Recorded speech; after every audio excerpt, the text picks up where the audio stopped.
Remember my video about Moo Dang and the empty parking lot where the Bridge home at Atna Street used to be?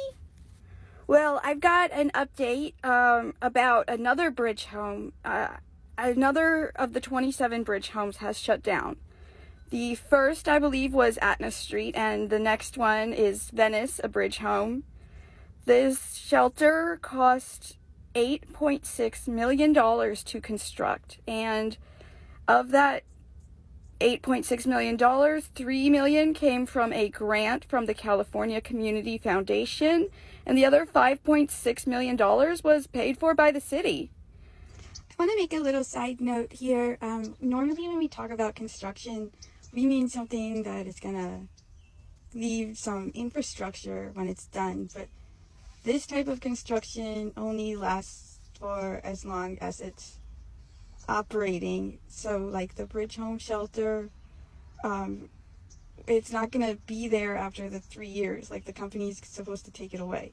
So normally when you do construction for a certain expense, you're investing that into something that you're going to have and be able to use in the future. But in the case of temporary, a bridge home type of shelter construction, we are not getting anything to keep when it's done. This structure, this temporary building, was made by a company called Sprung. And Sprung used to be a tent company in the days of the Wild West.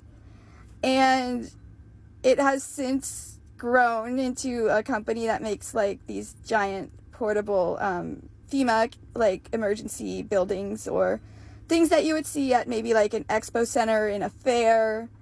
And yeah, they're basically like storage containers, but for people, which is weird because people should be in houses, not containers. But anyways, this company Sprung was a 1988 Olympics sponsor, and that was the Seoul Games.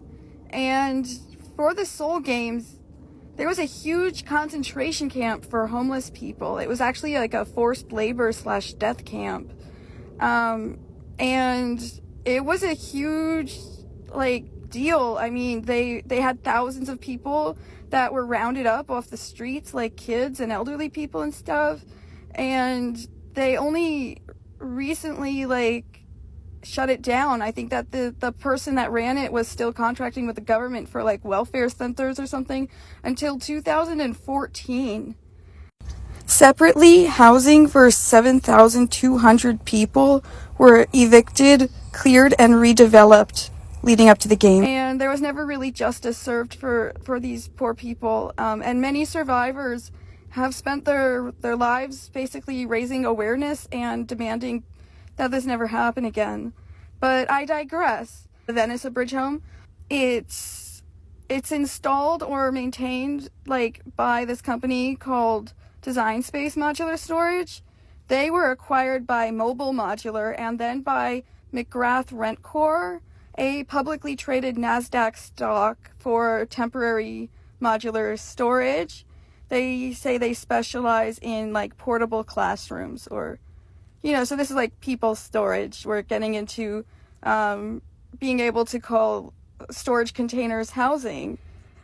For operating this bridge home shelter, the bed rate of $60 per bed per night was covered mostly by Measure H, which is the sales tax increase that Los Angeles voters decided to pay. I believe 154 beds were in this shelter, and 54 of them were for transition age youth, ages 18 to 24.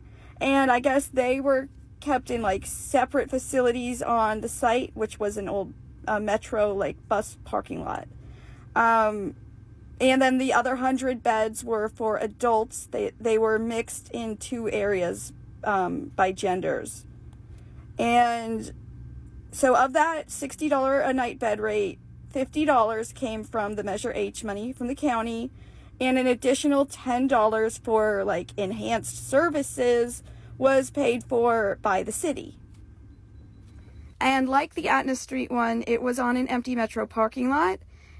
And this metro lot like used to be a bus depot or something, and it got DWP hookups like Atna Street. So that's an interesting thing that's happening with these abridged home shelters. They're enriching DWP and giving these parking lots hookups that they didn't have before this abridged home happened.